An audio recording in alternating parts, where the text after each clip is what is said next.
मेरे हिंदुस्तान के लोगों, अगर आप अपने देश से मोहब्बत करते हो तो इस वीडियो को एंड तक ज़रूर देखना। इंस्टाग्राम और फेसबुक पे घंटों अपने वक्त बर्बाद करते हो बेकार की वीडियोस देखने में। आज अपने देश के लिए इस वीडियो को देखना। शायद इस वीडियो को देखने के बाद अपने देश के लिए कुछ फीलिंग्स आपके लिए बूस्ट हो जाए। बात करते हैं, जब हमें सोने की चिड़िया कहा जाता था, को सोने की चिड़िया कहा जाता था। चलो शुरू करते हैं। जब हम सोने की चिड़िया कहा जाता था, उस वक्त हिंदुस्तान को सोने की चिड़िया कहा जाता था। कब? 3000 साल पहले से। 3000 साल पहले से सोने की चिड़िया कहा जाता था इंडिया को।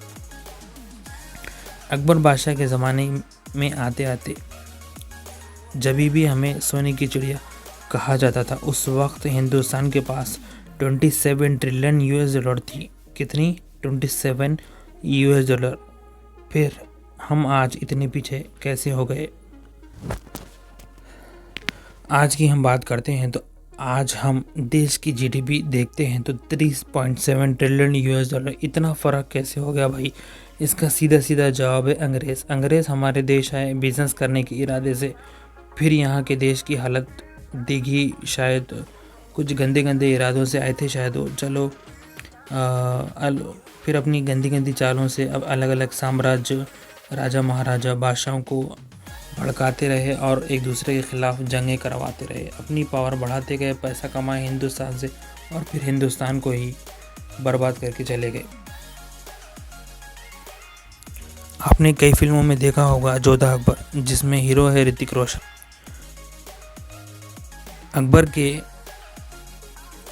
बादशाह अकबर के पास 9 रत्न थे, जिनका नाम आपका बताता चलूँ।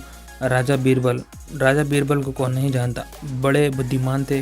उनके किस्से मैंने बचपन से सुनते आया हूँ। बड़े ही बुद्धिमान थे। बड़े बड़े किस्से उनके सुने हैं, जिस तरीके से वो किसी भी चीज़ को सॉल्व कर सकते थे।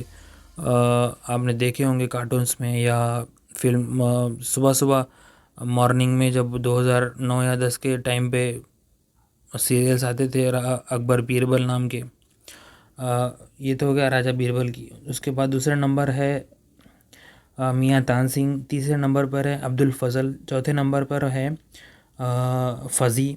पाँचवें नंबर पर राजा मानसिंह। छठे नंबर पर है राजा तोडरमल। सातवें नंबर पर है मुल्ला दो प्याज़ा। आठवें नंबर पर है आज़ियादीन।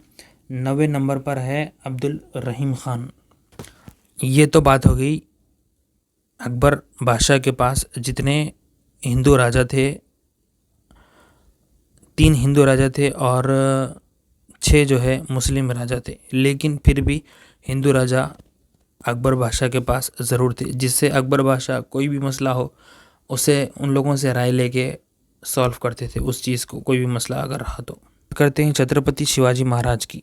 शिवाजी महाराज के सैनिकों में 60,000 से ज़्यादा मुस्लिम सैनिक थे। छत्रपति शिवाजी महाराज के समय में उन्होंने एक मजबूत नौसेना तैयार की थी और इनकी कमान मुस्लिम सैनिकों के हाथों में थी। और ये भी सुन लीजिए आप, शिवाजी महाराज मुसलमानों के खिलाफ कभी भी नहीं थे। जब शिवाजी महाराज आगरा के किले में नज़रबंद थे, तब उनको वहाँ से निकाल के जाने की मदद 2 व्यक्तियों ने की थी। उनके नाम आपका बताता चलूँ। मदरी मेहतर था और उनका गुप्तचर जानकारी मौलाना हैदर अली थे। मौलाना हैदर अली के पास था और उनका तोप खाने का जो कमान संभालते थे उनका इब्राहिम खादरी, जो तोप खाने की जिम्मेदारी लेते थे। तो इब्राहिम खादरी जो तोप खाना होता था ना, वो उनके अंडर में था। इब्राहिम खादरी जो छत्रपति शिवाजी महाराज के सैनिकों में से एक थे। दोस्तों, आज हम हिस्ट्री के बारे में, तो मुस्लिम बादशाहों के पास हिंदू मुस्लिम दोनों सैनिक थे, राजा महाराजा थे। और हिंदू राजा के पास हिंदू मुस्लिम दोनों सैनिक थे और राजा महाराजा भी थे। अब कोई मुस्लिम बादशाह है जिसके पास हिंदू भी सैनिक है, मुस्लिम भी सैनिक है, दोनों मिलकर जंग लड़ते थे। और किसी हिंदू राजा के पास हिंदू भी सैनिक थे, मुस्लिम भी सैनिक थे, जो मिलकर जंग लड़ते थे। तो इससे सीधे सीधे ये बात ज़ाहिर होती है कि जब उस वक्त हिंदू मुस्लिम उतना नहीं था जितना आज है। कभी हमें सोने की चिड़िया कहा जाता था, आज भी सोने की चिड़िया कहा जाता था, लेकिन हम बहुत पीछे हैं। उस ज़माने के मुकाबले में हिंदुस्तान आज की डेट में $1 की कीमत इंडियन रुपीस में कन्वर्ट करें तो 90 रुपीस के आसपास है। लेकिन आज़ादी के वक्त में $1 की कीमत इंडियन रुपीस में ₹1 थी, ₹1 की बराबर थी। $1 की कीमत US डॉलर की मैं बात कर रहा हूँ आपको। 1600 ईस्वी में हिंदुस्तान में इतनी दौलत थी कि America, Japan, London, Germany, China 5 देश मिलकर भी हिंदुस्तान की GDP का मुकाबला नहीं कर सकते थे, जिसकी गलत नीयत पड़ी ब्रिटिशर्स की, अंग्रेज़ों की। उस वक्त हिंदू मुस्लिम एक दूसरे से भाईचारे से रहते थे। मुस्लिम की ईद पर हिंदू आते थे, अपना त्यौहार को, अपनी खुशियों को जाहिर करते थे। जब कोई हिंदू की ईद आती थी, दिवाली या दशहरा वगैरह आता था, तो सब मिलकर एक दूसरे से सेलिब्रेट करते थे। आज हमारे मोहल्ले में कभी भी आज जब ईद आती है तो मेरे घर पर मेरे हिंदू दोस्त भी है जो शीरखुरमा पीने के लिए आते हैं और हम उनको पिलाते हैं। जब उनकी ईद आती है, दिवाली, तब मैं उनके पास जाता हूँ, मुझे पटाखे चाहिए और मैं पटाखे फोड़ता हूँ। तो आज हमारे मोहल्ले में उतना हिंदू मुस्लिम नहीं है जितना हिंदुस्तान में आज इस वक्त है। लेकिन देश के युवाओं में यंग लड़के जो हैं, उन लोगों के दिलो दिमाग में जब मैं देख रहा हूँ, तो जब हिंदू मुस्लिम का जब बात आती है तो मुसलमानों को कुछ अलग ही तरीके से देखते हैं, जैसे कि हम गैर हैं। लेकिन हम इसी मिट्टी से पैदा हुए भाई, हम कोई गैर नहीं है। हिंदुस्तान को हमें इतना आगे बढ़ाना है जो कोई दूसरी कंट्री का आदमी सोच भी ना सके। हिंदुस्तान को हमें उस मुकाम पे लेके जाना है जहां अमेरिका अपनी पूरी दुनिया पे हुकूमत चलाता है। नामुमकिन नाम की कोई चीज़ नहीं है, अगर हम कोशिश करें तो इसका भी हल ज़रूर है। इसका सीधा सीधा जवाब है, आप सबसे पहले हिंदू मुस्लिम ख़त्म करिए, एक दूसरे में भाईचारा रखिए, हिंदू मुस्लिम दोनों मिलकर काम कीजिए, ज़्यादा से ज़्यादा एजुकेशन हासिल कीजिए और कोई भी कंपनी हो, चाहे बिज़नेस करो या जॉब करो, कोई भी करो, ये मत देखो कि वो हिंदू है या मुस्लिम है। हाल ही की बात है, जब मैं बेकार था, मतलब मुझे कोई जॉब नहीं थी, तब मैं एक इंटरव्यू के लिए गया था। तो एक कैबिन में मुझे एक शख्स बुलाया और उसने मुझे देखा और देख के कहा कि मेरा नाम क्या है। तो मैंने कहा मेरा नाम मैं नाम नहीं बताऊंगा, लेकिन मैं कहा मैं मुसलमान हूँ। तो उन्होंने कहा आपको जॉब नहीं मिलेगी। मैंने कहा क्यों नहीं मिलेगी, लेकिन उन्होंने कहा अब अगर आप इतने पैसे देते हैं, लेकिन वो कैबिन में कोई नहीं था, इसलिए उसने मुझे रिश्वत मांगी थी। तो उसने कहा कि भाई मेरे पास अगर पैसे होते तो मैं आपको थोड़ी देता। ये बात कह के मैं वहाँ से चला गया। फिर मैं दूसरी जगह इंटरव्यू में गया, वो भी शख्स हिंदू ही था। उसने मुझसे क्वालिफ़िकेशन ली और मेरे एक्सपीरियंस के बारे में पूछा और मुझे जॉब मिल गई। देखिए, एक हर धर्म में, चाहे हिंदू हो चाहे मुस्लिम हो, हर धर्म में एक ना एक शख्स होता है जो थोड़ा बहुत अलग टाइप का होता है, जिससे एक आदमी को लेकर पूरे समाज को बोलना ये गलत बात है। हिंदू में हो या चाहे मुसलमान में हो, कोई भी एक शख्स को लेकर पूरी कम्युनिटी को गलत कहना ये गलत बात है। चलिए अब बात करते हैं देश को किस तरीके से आगे बढ़ाते हैं। सबसे पहले चीज़, आप एक दूसरे से अब हिंदू मुस्लिम ख़त्म करिए। व्हाट्सएप में जितने भी ज़्यादा नेगेटिव आपको कमेंट्स आते हैं, जैसे मुसलमानों ने ऐसे कर दिया, मुसलमानों ने वैसा किया, ऐसा किया, वैसा किया, उसको आप नज़रअंदाज करें। देखिए, कल जो उस ज़माने में हुआ उसकी रियलिटी हम नहीं जानते, लेकिन कुछ सच भी हो सकता है, कुछ गलत भी हो सकता है। लेकिन हम उस वक्त को सोच के बैठे तो हम आज अपना वक्त बर्बाद कर रहे हैं और अपनी ज़िंदगी बर्बाद कर रहे हैं।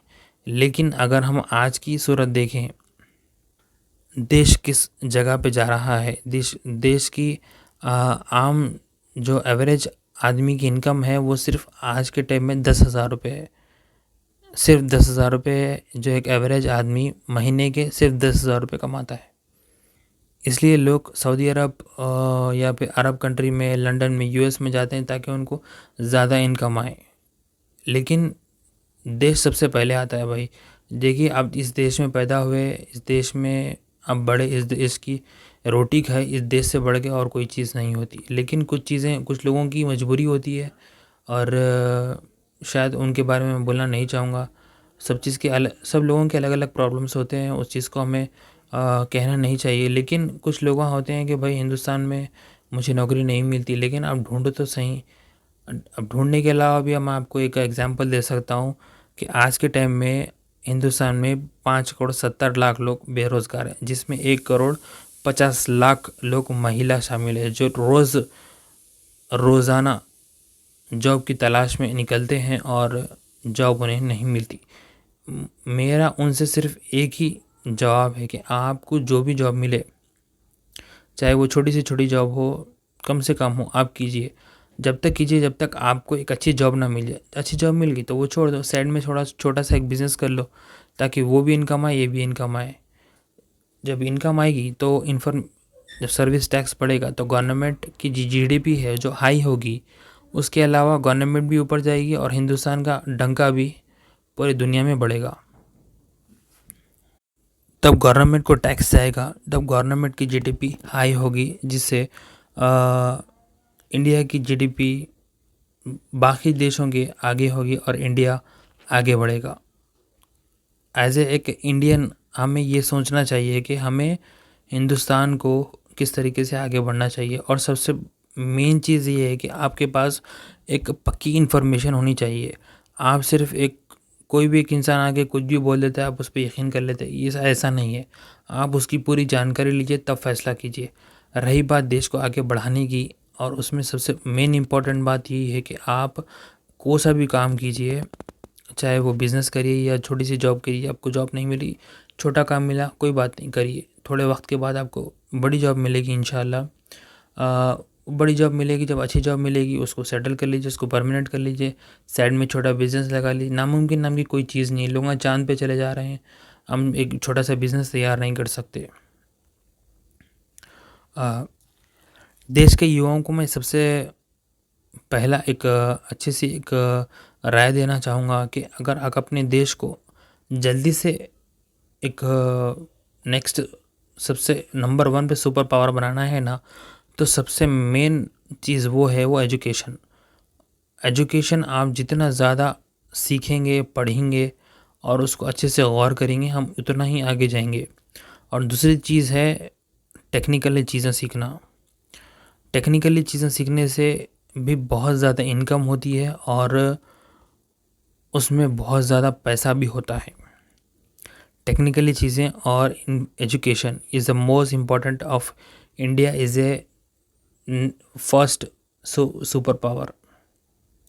इंडिया को उस ऊंचाई पे पहुंचाना है जहां पे लोग कल्पना भी ना कर सके।